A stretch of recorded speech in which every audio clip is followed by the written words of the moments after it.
Je m'appelle Moïse Koutonguna, je suis originaire de la République démocratique du Congo. Je suis né de parents chrétiens, d'une famille de 6 enfants, dont 4 filles et 2 garçons. Je suis le quatrième de cette famille-là. Depuis mon enfance, j'ai toujours été marqué et saisi par la bonté de prêtre, la bienveillance et tout ce qui va avec. J'ai étudié dans un collège catholique et j'ai fait mon lycée aussi dans un établissement qui était dirigé par des religieux, les Montfortins. Et ce sont eux qui m'ont, dans une certaine mesure, accompagné afin que je découvre ce en quoi j'ai été réellement appelé.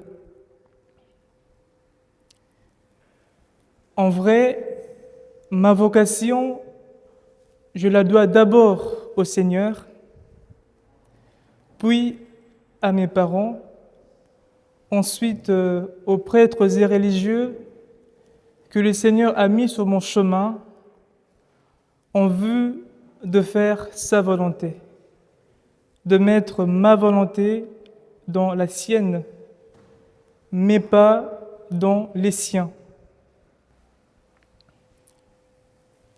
Mon papa fut séminariste. Il a fait tout le cycle de philosophie et de la théologie. Et arrivé en théologie, il a décidé de pouvoir arrêter. Je me suis toujours demandé si c'était par un coup de foudre qu'il aurait reçu de ma mère, mais je ne sais pas, c'est vraiment tout un mystère. Il a quitté le séminaire pour une vie active. Et il a rencontré ma mère et c'est de cette union-là que je suis né. Et donc voilà, son désir était vraiment d'éduquer ses enfants dans une formation catholique. J'ai fait les catés tout petit, j'allais fréquemment à la messe et je fréquentais le prêtre. Ceux qui ont été avec mon papa au séminaire. Et donc j'ai été baigné dans cette ambiance-là, dans cette atmosphère-là religieuse. Et en paroisse, j'avais un curé qui avait beaucoup d'admiration pour moi, beaucoup d'estime pour moi. Il m'accompagnait, il voulait vraiment que je sois un de ces enfants qui ont pour but la sanctification, la sainteté. Et je me suis laissé vraiment porter, je me suis laissé accompagner par lui. Et c'est de là que j'ai découvert l'essentiel de la vie, qui n'est rien d'autre que la sainteté. Et donc, quand j'étais au collège, je dois commencer par là, les Montfortins m'ont accompagné. Ils m'ont aidé à pouvoir discerner ma vocation. Ils m'invitaient à leurs rencontres religieuses, aux retraites, aux récollections et que sais-je encore. Et quand je suis arrivé au lycée, j'avais 2 désirs. Le premier était celui de pouvoir faire la médecine. Et le second consistait à rentrer au séminaire. Donc j'étais entre le marteau et l'enclume, si on peut le dire ainsi. Et donc, au fur et à mesure, au jour le jour, ces 2 désirs-là étaient vraiment très vifs en moi, au point que je ne pouvais que le soumettre au Seigneur, le soumettre à mon curé, le soumettre à tous ceux qui étaient sur mon chemin, à tous les religieux et prêtres, qui m'accompagnait. Est-ce c'était la médecine qui était importante pour moi? Est-ce c'était le fait de rentrer au séminaire? Je ne savais rien du tout. Et quand j'ai obtenu mon bac, je devrais présenter le concours, faire le concours à l'université pour la médecine et le concours au séminaire. Parce qu'en Afrique, c'est un peu particulier. Avant de rentrer au séminaire, il y a le concours, il y a un test de niveau sur le français, la culture générale, et j'en passe. Et donc, on était une centaine d'aspirants qui postulaient à rentrer au séminaire. Et j'ai passé mon concours et je n'attendais plus que le résultat. Donc, c'était le recteur de la propédeutique où se passait ce concours-là qui téléphonait aux aspirants de leur admission ou non. Alors, j'attendais à la fois l'admission à l'université pour faire la médecine et l'admission au séminaire. Nous étions à une semaine de la rentrée au séminaire et à 5 jours de la rentrée à l'université. C'était bien chaud, hein? Soyez-en rassurés. Eh bien, on était lundi. Je suis allé à la messe, à l'issue de laquelle le vicaire de cette paroisse-là, d'où je suis originaire, il m'a invité à déjeuner, à prendre le petit déjeuner. C'était le matin. Je vais prendre le petit déjeuner. Je dis, Monsieur l'abbé, je ne suis pas admis au séminaire. Il me dit, qui est-ce qui t'a dit que tu étais admis au séminaire? Ok. Je lui ai dit, bon, il y a des amis qui m'ont appelé, ils m'ont dit que le recteur les a téléphonés, mais moi, je n'ai reçu aucun coup de fil.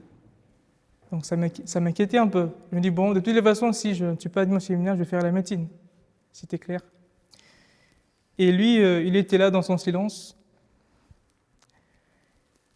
Le petit déjeuner ayant fini, il m'a dit, Moïse, est-ce que tu peux m'accompagner quelque part? Très bien, je peux vous accompagner. On sort du presbytère, je rentre dans sa voiture et on se dirigeait vers le séminaire. On se dirigeait au séminaire sans que je le sache parce que je ne lui ai pas demandé où on allait. Alors qu'on était à quelques mètres du séminaire, je me suis rendu compte que c'est là qu'on allait. Et on arrive au séminaire, il m'a dit de l'attendre dans la voiture. Il rentre au séminaire, il ressort avec un trousseau. Donc c'est une liste. D'abord, c'est un document où le recteur annonce à l'aspirant qu'il est admis au séminaire. Et il me présente ce trousseau-là. J'étais dans la joie, dans l'action de grâce de réaliser cette grâce que le Seigneur m'a faite, de pouvoir se mettre à sa suite, à la Sequela Christi. Et donc je rentre, je repars à la maison pour annoncer cette nouvelle à mes parents. Ils étaient bien contents de le savoir. Et papa, il se disait, mais tu as postulé pour la médecine et là, tu veux rentrer au séminaire, mais tu attendais depuis longtemps, on ne t'a pas appelé, mais là, tu me dis que tu dois rentrer au séminaire. Il était un peu dubitatif, hein, il était un peu sceptique. Et au finish, il m'a donné son assentiment. Il m'a dit, oui, tu peux aller au séminaire, que la volonté du Seigneur soit faite. Vas-y, mon fils, je te bénis. Et j'avais chaud au cœur. Je bondissais d'allégresse de réaliser combien mes parents ont porté cette vocation, combien ils m'ont accompagné, combien ils ont bien voulu que je fasse la volonté du Seigneur. Eh bien, tout s'est bien passé. Le curé, le jour de la rentrée, il m'a accompagné au séminaire. On s'est fait des adieux, comme on le fait d'habitude, hein. C'était de manière classique. Ma mère, c'est une mère poule. Elle avait un peu du mal à se séparer de moi, me voir partir au séminaire. Ouf, c'était un coup dur pour elle, hein. Elle était très émue de me voir partir, hein. Elle voulait toujours m'avoir entre ses bras, voilà, me cajoler et elle me voit partir. Elle était très émue. Mais au bout d'un moment, elle a dépassé ce stade d'émotion pour confier tout entre les mains du Seigneur. Et donc, en propédeutique, au Congo, on fait 2 ans. 2 ans à l'issue desquels vous allez commencer la philosophie, donc le premier cycle, qui dure 3 ans. Alors moi, au bout de 2 ans de propédeutique, moi et mon recteur, on s'était convenu que j'arrête la propédeutique. Donc c'était pendant les grandes vacances. Donc j'ai fait toutes les 2 années et j'ai arrêté. J'en ai parlé à mon père Spi, et qui m'a toujours accompagné. Il m'a dit, écoute Moïse, l'essentiel dans la vie de l'homme, c'est toujours et déjà la volonté du Seigneur. Plus on fait la volonté du Seigneur, mieux on est heureux. Moins on fait la volonté du Seigneur, plus on est malheureux.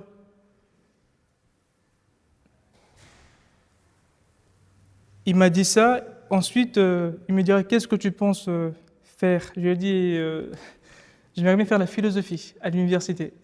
Il m'a dit, très bien, vas-y, tu as mon soutien. Tu as mon soutien. Je suis allé faire la philosophie dans une université catholique du Congo. J'ai fait 3 années de philosophie, pendant lesquelles j'ai travaillé, j'ai enseigné dans un des établissements de Kinshasa, la capitale du Congo. Alors pendant que je faisais la philosophie à l'université, j'ai gardé le lien avec mon curé et ma paroisse. J'allais fréquemment à la messe, je côtoyais les amis avec qui on a été au séminaire et compagnie. Donc le lien avec l'Église est resté le même. Et donc dans la matinée, j'avais cours à l'université et dans l'après-midi, je prenais le bus pour aller enseigner. Et quand je suis arrivé en 2e année de licence, je rencontre un prêtre du diocèse de Versailles d'une manière providentielle. Je le rencontre à Kisontou, c'est un des diocèses du Congo. Je le rencontre, voilà. On discute un peu, il s'intéresse à moi et moi à lui. Et d'emblée, il me parle de sa fraternité, Notre-Dame de la Mission. Et c'est quoi cette fraternité? C'est un institut séculier des prêtres diocésains. Donc cette fraternité-là forme des jeunes en vue du sacerdoce ministériel, si Dieu les appelle un jour par l'Église. Donc ils passent 2 ans de discernement. Ensuite, ils sont envoyés dans un de séminaires selon l'appréciation de supérieurs. Ça peut être en France ou au Congo. Donc je le rencontre, il me parle de la fraternité. Et du coup, il me dit, qu'est-ce que tu en penses? Alors je lui dis, monsieur l'abbé, j'ai du mal à réagir aux premières impressions. Vous me parlez de la fraternité, c'est bien. Je prends acte. Et je vous dirai ce que j'en pense. Et je devais en parler à mes parents et à mon curé et à mon père spi pour avoir un peu un retour de leur part. Et ayant fait le tour de ces personnes mentionnées, donc mes parents, le père spi, mon curé et mon vicaire, je suis allé voir l'abbé Massé, l'abbé Thierry Massé, qui est le fondateur de cette fraternité, pour lui donner mon assentiment, c'est-à-dire de pouvoir rentrer dans cette fraternité. Eh bien, il m'a dit, bon, puisque tu es en deuxième philosophie, quand tu auras tes vacances, tu pourras venir le passer en paroisse, comme ça tu auras des idées plus ou moins claires de ce que c'est que la fraternité Notre-Dame de la Mission. Et donc, ce fut le cas. J'y allais quand je le pouvais. Et quand je suis arrivé en troisième philosophie, donc je finissais, il m'a dit, bon, très bien, là, il va falloir que tu viennes ici à Kisonto, donc là où il est curé, dans sa paroisse universitaire, et c'est là où il est en mission Filii Donum. Il faut que tu viennes ici en paroisse pour passer un temps de silence, un temps spirituel, au terme duquel tu seras envoyé dans un de ces séminaires, sans préciser lequel. Et donc, je finis ma dernière année de licence en philosophie. Et puisqu'il n'est jamais venu dans ma paroisse, il m'a dit, bon, tu me parles toujours de ton curé, de ton vicaire, j'aimerais bien le rencontrer pour qu'il me dise un mot de toi, un mot sur toi quand même, que je sache ce qu'eux pensent de toi, et qu'il fasse aussi une lettre de témoignage. Et il est arrivé en paroisse, il les a rencontrés, ils ont parlé, et il me revient pour me dire qu'il avait bien apprécié les discussions qu'il a eues avec les abbés.